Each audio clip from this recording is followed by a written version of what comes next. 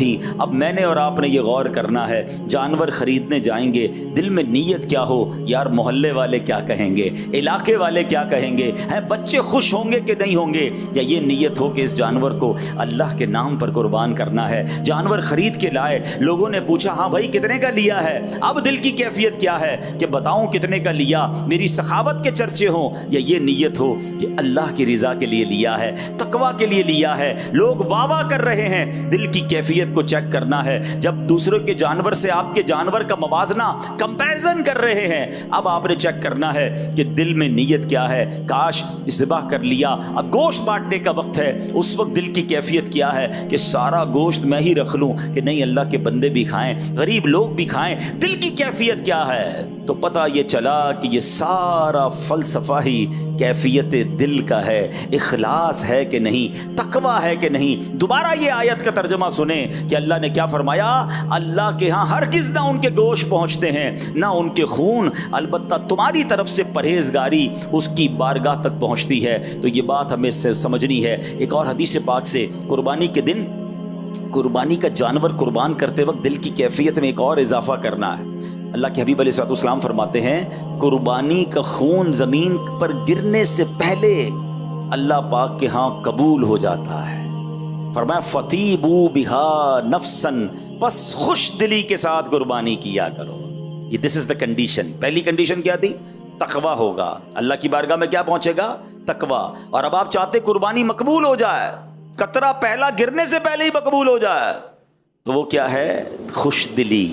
اب کچھ لوگ کیا کرتے ہیں، ارے بھائی پھر قربانی کے دن آ گئے، پھر پیسے خرچ کرنے پڑیں گے، اتنے مال تو ہے کہ قربانی معاف نہیں ہے، خاندان والوں کو بھی تو دکھانا ہے. قربانی پچھلی بار 4 بکرے لایا تھا، اس بار 3 لاؤں گا، پھر بھی لوگ باتیں بنائیں گے. جانور تگڑا لایا تھا، اس بار بھی اس سے اچھا لانا پڑے گا. یعنی اب یہاں پر بوجھ سمجھ کر قربانی کی جا رہی ہے، فارمیلٹی کے لیے قربانی کی جا رہی ہے. نہیں، خوش دلی کے ساتھ. اے اللہ تیری مہربانی، تو نے اس قابل بنایا ہے، تیرا کرم کہ تو نے اس قابل بنایا، پھر مجھے ثواب کمانے کا موقع دیا. روایتوں میں آتا ہے کہ قربانی کے جانور کے ہر بال کے بدلے میں قربانی کرنے والے کو ایک نیکی ملتی ہے. کتنے بال ہوتے بکرے کے اوپر، بکری کے اوپر یا گائے کے اوپر؟ لاکھوں لاکھ نے کیا. یا اللہ تو نے مجھے کمانے کا موقع دیا. سبحان اللہ. قربانی ہوتے ہی قربانی کرنے والے کے گناہ معاف ہو جاتے ہیں. بندہ یہ بھی سجدہ شکر ادا کرے کہ اللہ تیری مہربانی، جانور ذبح کرنے کا حکم دیا، حضرت ابراہیم کو تو بیٹا ذبح کرنے کا حکم دیا تھا. اے اللہ تو نے کتنی آسانی کر دی کہ ہم جانور قربان کر رہے ہیں، اس کا گوشت بھی خود کھا رہے ہیں، اور ہماری قربانی بھی قبول ہو رہی ہے، ہمیں اجر بھی مل رہا ہے. ان جذبات کے ساتھ قربانی ہونی چاہیے. اور میں آپ کو ایک اور بات بتاؤں، یہ صرف قربانی میں نہیں، وین ایور، کبھی بھی زندگی میں آپ کوئی بھی نیکی کریں نا، دل میں خوشی ہونی چاہیے. نماز پڑھ رہے ہیں، بڑا مزہ ہے. روزہ آ گیا، رمضان آ گئے، انجوائے کریں. زکوٰۃ کا ٹائم آ گیا، سجدہ شکر ادا کریں. اے اللہ تیری مہربانی، زکوٰۃ دینے والا بنایا، مانگنے والا نہیں بنایا. مگر ادھر ایسے بھی لوگ ہوتے ہیں، رمضان آئے تو ٹینشن، ارے باپ رے باپ پھر روزے رکھنے پڑیں گے. 1 سال گزر گیا، ارے باپ رے باپ پھر زکوٰۃ دینی پڑے گی، اللہ اکبر، پھر جناب لمبی لمبی تراویحاں پڑھنی پڑیں گی. ارے توبہ کرو. اللہ نے پیر سلامت دیے ہیں جبھی تو تراویح پڑھو گے نا. اللہ نے مال دیا جبھی تو زکوٰۃ دو گے. اللہ نے مال دیا جبھی تو حج کو جا رہے ہو. ارے عبادتوں میں تو انجوائے کیا کرو. اور جو عبادت خوش دلی کے ساتھ ہوتی ہے نا، اس کا اجر، اس کا ثواب، اس کی برکت ہی کچھ اور ہوتی ہے ہمیشہ. اب اس قربانی میں بھی آپ نے بہترین جانور کرنا ہے، مگر اچھی نیت کے ساتھ اور خوش دلی کے ساتھ کرنا ہے. اللہ اکبر. اب سنو نا، خوش دلی کس کو کہتے ہیں؟ اللہ حضرت ابراہیم اور حضرت اسماعیل کی اس قربانی کا کوئی ذرہ نصیب فرما دے. حضرت ابراہیم نے جب خواب دیکھا تھا نا، آپ کو تو حکم دیا گیا تھا بیٹا ذبح کریں، اپنے بیٹے کو لے کے جا رہے ہیں مینا کی طرف. کمال یہ ہے کہ بیٹے سے چھپ کر قربانی نہیں کی، بیٹے کو بتا دیا. آپ نے کہا یا بنی انی ارا فی المنام انی اذبحک فانظر ماذا تری. کہتے ہیں اے میرے بیٹے، میں نے خواب میں دیکھا کہ میں تجھے ذبح کر رہا ہوں، اب تو دیکھ تیری کیا رائے ہے. اللہ اکبر. بچے سے پوچھا جا رہا ہے کہ مجھے حکم ملا ہے کہ تجھے ذبح کرنا ہے، اب تیری کیا رائے ہے. مگر وہ کیسی عظیم ہستی ہیں، ذبیح اللہ ہیں. حضرت ابراہیم نے جب یہ کہا تو بیٹے کے چہرے پہ چمک آ گئی، چہرہ کھل اٹھا، جسم پر کپ کپی طاری ہو گئی. حضرت ابراہیم پوچھتے ہیں اے بیٹے یہ معاملہ کیا ہے، تیرا چہرہ کھلکھلا رہا ہے، تیرے جسم پر کپ کپی آ رہی ہے. شہزادے کیا کہتے ہیں؟ کہتے ہیں ابو جان میں قربان ہو جاؤں کہ میں اپنے رب کے حضور حاضر ہو جاؤں گا، اس فانی دنیا سے نکل کر میں جنت میں پہنچ جاؤں گا. اللہ پاک نے اگر میرے لیے حکم دیا ہے تو اس کا مطلب وہ رب کریم مجھ سے راضی ہے. بے شک رب نے جو اپنے پاس نعمتیں تیار کر رکھی ہیں وہ اس دنیا اور جو کچھ اس میں ہے اس سے تو بڑا بہتر ہے. سبحان اللہ. میں کتنا خوش نصیب ہوں کہ مجھے اس قربانی کے لیے قبول فرما لیا گیا. ادھر پیسے سے قربانی میں جان جا رہی ہے، ادھر جس کی جان جانی ہے وہ خوشی سے جھوم رہا ہے. فرق تو دیکھو نا کہ اللہ کی بارگاہ میں قربانی کرنے والے نے کیسی قربانی کی. سبحان اللہ. شاعر کہتے ہیں عید قرباں جذبہ ایثار کا اظہار ہے. عید قرباں جذبہ ایثار کا اظہار ہے، یہ اطاعت کا خلیل اللہ کی معیار ہے یہ تسلیم و رضا کی ایک لافانی مثال. جان دینے کے لیے فرزند بھی تیار ہے، باپ کا حسن عمل بیٹے کا ذوق اتباع اس مثالی داستان کا مرکزی کردار ہے. بزرگوں نے جب یہ واقعات پڑھے نا انہوں نے پتہ کیا کیا. اب ہمیں تو حکم نہیں ہے بیٹا ذبح کرنے کا، مگر شیخ احمد بن یحییٰ دمشقی رحمۃ اللہ تعالی ایک بڑے نیک بزرگ ہیں، دمشق کے رہنے والے ہیں. کہتے ہیں ایک روز اپنے والدین کے ساتھ میں بیٹھا تھا، والد صاحب قرآن پڑھ رہے تھے، والدہ بھی ساتھ بیٹھی تھی. دوران تلاوت حضرت ابراہیم اور حضرت اسماعیل کا واقعہ آ گیا. انہوں نے قرآن کریم سے یہ واقعہ پڑھ کر گھر والوں کو سنایا کہ دیکھو کیسے قربانی ہوئی تھی. حضرت ابراہیم نے اپنا بیٹا ذبح کرنے کے لیے گئے اور یہ واقعہ ہوا. اللہ اکبر. تو ان کی والدہ نے یہ واقعہ سنا، کہتی ہیں بیٹا کیسے عظیم لوگ ہیں کہ باپ نے بیٹے کو قربان، میرے بھی تو تم ایک ہی بیٹے ہو، میں تمہیں قربان تو نہیں کرتی، ذبح کرنے کا تو حکم نہیں ہے، جا میرے بیٹے میں تجھے اللہ کے نام پر وقف کرتی ہوں، جا اور اللہ کی عبادت کر، دین کا کام کر. حضرت شیخ احمد کہتے ہیں میں گھر سے چلا گیا، مکہ مکرمہ پہنچا، کعبہ شریف کے قریب رہ کر عبادتوں میں دل لگاتا رہا، نیکیوں میں مصروف رہا. کئی سالوں بعد والدین کی یاد آئی. کہتے واپس دمشق آیا، دروازہ کھٹکھٹایا، اندر سے ماں نے پوچھا کون ہے؟ کہتے ہیں احمد ہوں. ماں کہتی میرا ایک ہی بیٹا تھا، وہ میں نے اللہ کے نام پر وقف کر دیا ہے. اے بیٹا واپس جا، اللہ کی عبادت کر، دین کی خدمت کر، اب ہماری ملاقات قیامت کے دن ہوگی. یہ ایسے افراد تھے. آج ہم اپنے بچوں کو دین کی طرف بھیجنے کے لیے تیار نہیں ہوتے. ہمیں کوئی کہے 3 دن کے قافلے میں چلو، کہتے ٹائم نہیں ہے. ارے بھائی 2-3 گھنٹے کے کسی اجتماع میں آ جاؤ. آپ کو پتا تو ہے حضرت کیسے نکلوں کاروبار سے، دکان پر کوئی اور بیٹھنے والا نہیں ہے. اچھا یہی صاحب کبھی ٹورسٹ پر کبھی گھومنے جانا ہو، کئی دن روانہ ہو جائیں گے، مگر دین کے لیے وقت نہیں نکلتا. اللہ اکبر. یاد رکھیے ایک وقت آئے گا جب موت کا فرشتہ آئے گا نا، دکان سے بھی اٹھا کر لے جائے گا، گھر سے اٹھا کر بھی لے جائے گا. اس وقت اس کو روک نہیں سکیں گے. بڑا گہرا جملہ کہنے جا رہا ہوں. اس آخرت کے سفر سے پہلے کچھ ایسے اچھے سفر کر لو جو اس سفر کو آسان کر دے. ہاں اگر آخرت کا سفر آسان کرنا ہے نا تو زندگی میں سے ہی کچھ وقت نکالیے. پہلے تو وہ سیکھیے جو مجھ پر سیکھنا فرض ہے. ہم کاروبار کرنے والے ہیں، کیا ہمیں کاروبار کے مسائل آتے ہیں؟ کیا تجارت کے اصول سیکھے ہم نے؟ ہم میں سے کچھ جاب کرنے والے ہوں گے، کیا آپ نے اجارے کے مسائل سیکھے؟ جس کو جاب پر کسی کو رکھنا ہے، اجیر رکھنا ہے، اس کو بھی شرعی حکم سیکھنا ضروری ہے. بہت ساری بیسکس ہیں جو ہمیں نہیں آتی. ہمیں اپنی کاروبار کے سارے طریقے معلوم ہوتے ہیں، مارکیٹ کی ساری ہمیں جناب لین دین کا طریقہ آتا ہے، مگر میری شریعت نے جو مجھ پر سیکھنا لازم کیا، بڑے بڑے لوگوں کو نماز پڑھنا، وضو کرنا، غسل، نماز جنازہ، کپڑے پاک کرنے کا طریقہ، بیسکس وہ نہیں آتے تو کب سیکھیں گے؟ اور ایک وہ لوگ ہیں جو بیٹے کو کہتے ہیں بیٹا اب قیامت کے دن ملاقات ہو. تو کیا بن گئے وہ؟ شیخ احمد رحمۃ اللہ تعالیٰ کے اتنے بڑے ولی بن گئے، اتنے بڑے بزرگ بن گئے. کم از کم میں مشورہ بھی دیتا ہوں، چلے بات چلی ہے، ہم میں سے بہت سارے صاحب اولاد ہوں گے، اللہ نے پیسوں سے بھی نوازا ہوگا. کیا ایسا نہیں ہو سکتا اگر اللہ نے 3-4 بیٹے دیے ہیں تو ایک بیٹا دین کے لیے وقف کر دینا، 2-3 بیٹے کاروبار میں ساتھ دیں، ایک جنت کا کاروبار آپ کے لیے کرے, ایک جنت کا سامان کر دے. خوش نصیب ہے وہ والدین جو اپنے بچوں کو دین کے لیے وقف کرتے ہیں.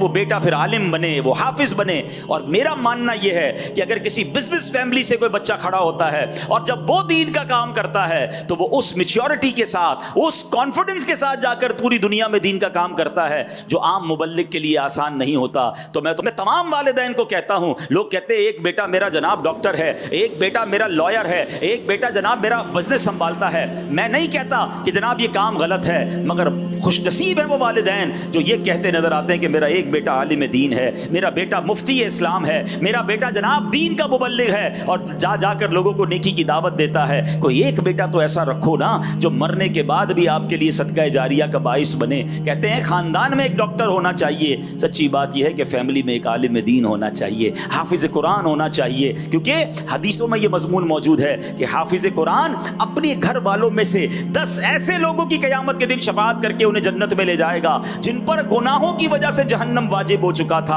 عالم دین جب جنت میں جائیں گے تو انہیں روکا جائے گا کہ رک جائیے اور لوگوں کی شفاعت کیجیے, انہیں بھی اپنے ساتھ جنت میں لے جائیے. تو ان کے ماں باپ کا کیسے وارے نیارے ہوں گے, ان کے بھائی بہنوں کے وارے نیارے کیسے ہوں گے کہ جس کی فیملی میں کوئی عالم باعمل اور دین کا مبلغ ہوگا. صرف نوٹ گننے کے لیے اولاد کو آگے بڑھانا ہے, صرف کاروبار کو چمکانے کے لیے ہم نے سارے بچوں کو لگانا ہے؟ نہیں, یہ انویسٹمنٹ کیجئے. ہاں, اور ایک اور بات اشارتاً عرض کر دیتا ہوں کہ اگر آپ یہ طے کریں کہ آپ کے بیٹوں میں سے کوئی ایک بیٹا آپ دین کے لیے وقف کریں تو اس کو اتنا ہی سپورٹ کریں جتنا کاروبار کرنے والے کو بھی سپورٹ کریں. ورنہ کرتے کیا ہے, کسی بچے کو اگر عالم بنا دیا, اب بعد میں ساری زندگی وہ بیٹا شرمندہ رہتا ہے, کاش میں بھی کاروبار کرتا, سارے بھائی آگے نکل گئے, میں پیچھے رہ گیا. اپنی مثال دینی نہیں چاہیے, مگر شاید کسی والدین کو کام آ جائے تو میں اپنی مثال آپ کو اس لیے دے دیتا ہوں کہ الحمدللہ میں اپنے ماں باپ کا سب سے بڑا بیٹا ہوں. ٹھیک ہے, اور میرے والد صاحب نے شروع ہی میں دعوت اسلامی جب بنی تھی تو مجھے دعوت اسلامی کے لیے, دین کے لیے وقف کیا. لیکن انہوں نے ایک اور کمال یہ کیا کہ مجھے اپنی کمپنی میں پارٹنر بھی رکھا. میرا ایک اور بھائی کاروبار کرتا ہے, انہوں نے یہ پہلے سے پلان کیا کہ جتنا اس بھائی کو فائدہ ہوگا, کاروبار میں بینیفٹ ہوگا, جو اس کا شیئر ہوگا وہ میرا بھی شیئر ہوگا. مجھے کہا بیٹا آپ نے کاروبار نہیں کرنا, آپ نے دین کا کام کرنا ہے. اب بتائیں کتنا سکون ہو گیا, کتنا ریلیکسیشن ہو گیا کہ بھائی دین کا کام بھی کر رہا ہوں اور مجھے کوئی مالی پرابلم نہیں ہے. اب آپ ساری دنیا میں کام کریں, آپ کو کتنا حوصلہ ہوگا. اگر یہ آپ اپنے بچوں کے ساتھ کرتے ہیں, انہیں حوصلہ دیتے ہیں, حوالے کریں انہیں دعوت اسلامی کے, اور پھر دیکھیں انشاءاللہ دعوت اسلامی کیسی تربیت کر کے آپ کی آنکھوں کا نور آپ کے بیٹے کو بنائے گی, اور انشاءاللہ دنیا بھر میں وہ آپ کا سر بھی فخر سے بلند کرے گا. تو اپنے بچوں کو, آج ہم قربانی کی بات کر رہے ہیں, بقرعید کی قربانی تو کریں, مگر اپنی اولاد میں, اپنی فیملی میں ایسے لوگ تیار کریں کہ جو آپ کے جانے کے بعد بھی دین کے زبردست کام کرنے والے بنے. آج نوجوانوں کا جو حال ہے, آج جو کاروباری طبقے کا حال ہے, جو آج ینگسٹر, کیونکہ جتنے مالدار ہوتے جا رہے ہیں, عقل مندی تو یہ ہوتی ہے کہ پیسہ بڑھے, مال بڑھے تو رب کی اطاعت بڑھے, اللہ کی رضا والے کام بڑھیں. مگر ہم یہ دیکھتے جا رہے ہیں کہ جو جتنا مالدار ہوتا جا رہا ہے, بدقسمتی سے اتنا گناہوں میں مبتلا ہوتا جا رہا ہے. اس کی آل اولاد اب جناب چونکہ پیسے آ گئے, اب پر نکل گئے ہیں, تو اب جناب سارے برے کاموں میں لوگ نظر آتے ہیں. ایسا ہونا نہیں چاہیے تھا. عقل مندی یہ ہے کہ رب جتنی عطائیں بڑھائے ہم اتنے سجدے بڑھائیں, ہم اتنا شکر بڑھائیں. مگر ہو کیا رہا ہے, وہ عطائیں بڑھا رہا ہے, معاذ اللہ ہم خطائیں بڑھا رہے ہیں. تو اپنی نسلوں کو بچانے کے لیے اپنے کاروباری ساتھیوں کی بھی فکر کیجئے نا. آپ کی مارکیٹ میں لوگ ہوں گے, آپ کی فیکٹری کے پاس جن کی فیکٹری ہوگی, آپ دیکھ رہے ہوں گے کہ ان کے بچوں کا کیا حال ہو رہا ہے, بلکہ ان نوجوانوں کا کیا حال ہو رہا ہے. اس کی فکر کون کرے گا؟ اپنی سوسائٹی میں آپ جس بھی کالونی سے, جس بھی جناب مارکیٹ سے آئے ہیں, کہ جناب ہم اگر آج دعوت اسلامی کے فیضان مدینہ میں آئے ہیں تو اگلی بار اپنی مارکیٹ کے مزید تاجران کو لے کر آئیں گے, ہم ان کے بچوں کو بھی دین کی طرف بلانے کی کوشش کریں گے. تو اس کا طریقہ یہی ہے کہ اس طرح کی گیدرنگز ہوتی رہیں, آپ کی مارکیٹوں میں بھی ہوتی رہیں, دکان درس کا سلسلہ شروع ہو, فیکٹری مدرسۃ المدینہ بالغان کا سلسلہ شروع ہو, اور پھر ہم اپنے بچوں کو, ہم بزنس کمیونٹی کے لوگ جو ہے اپنا وقت دے کر دیکھیں. آج تو وقت کی قربانی مانگی جا رہی ہے. حضرت اسماعیل نے اور حضرت ابراہیم نے کیسی قربانی دی, آپ کو پتہ ہے کیسا منظر تھا. جھرجھری آ جاتی ہے, کہتے ہیں نا رونگٹے کھڑے ہو جاتے ہیں. روایتوں میں آتا ہے جب حضرت ابراہیم علیہ السلام نے بیٹے کو قربانی کے لیے لٹایا, ان کے ہاتھ باندھ دیے, ان کے سر کے قریب بیٹھ گئے, چھری ان کی گردن پر رکھ دی, اور پھر کہا الہی لک الحمد فی الدہر الباقی,